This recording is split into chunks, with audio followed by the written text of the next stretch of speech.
venture capitalist Larry Ellison is one of Silicon Valley's most prominent pro-Israel figures, according to the Cradle, and has made significant donations to the Friends of the Israel Defense Forces. So there's obviously a direct connection that Netanyahu is drawing, given that one of Israel's most wealthy and largest friends will be taking control of it. What's your assessment? What's your reaction? I think it goes a lot deeper than that, Danny. Look at the UK. The Starmer government's pushing hard to implement a digital ID. And who is the front man for this project? In fact, who's been the front man for the digital ID in the UK since long before Keir Starmer was sworn in, is a war criminal, Tony Blair, whose foundation has garnered no less than $300 million from, guess who? Larry Ellison. So clearly there's an interest with Larry Ellison, Oracle, and this sort of tech empire to run the back end for databases for this new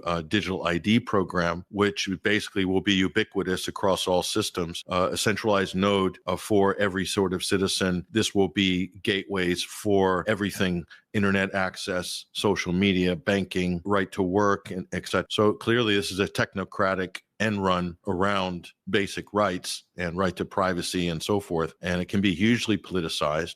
So when you consider that, and Larry Ellison being Israel's one of their biggest assets in terms of a tech mogul, and then you drill down even further and you realize at some point during the founding stages of Oracle that the Central Intelligence Agency were deeply involved in this and many other similar enterprises.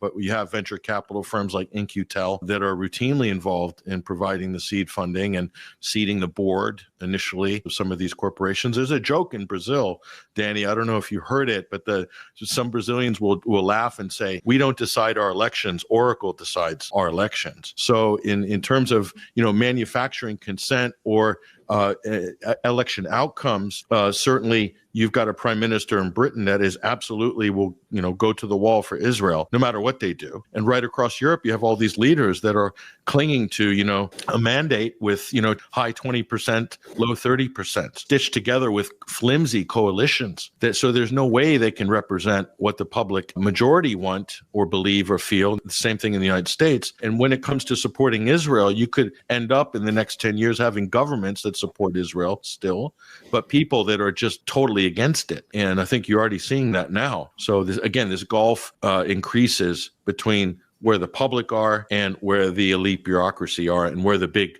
billionaire oligarch class are. And of course, many of those oligarchs, whether they're Christians or whether they're Jewish, they're all Zionist. That's the thing they have in common.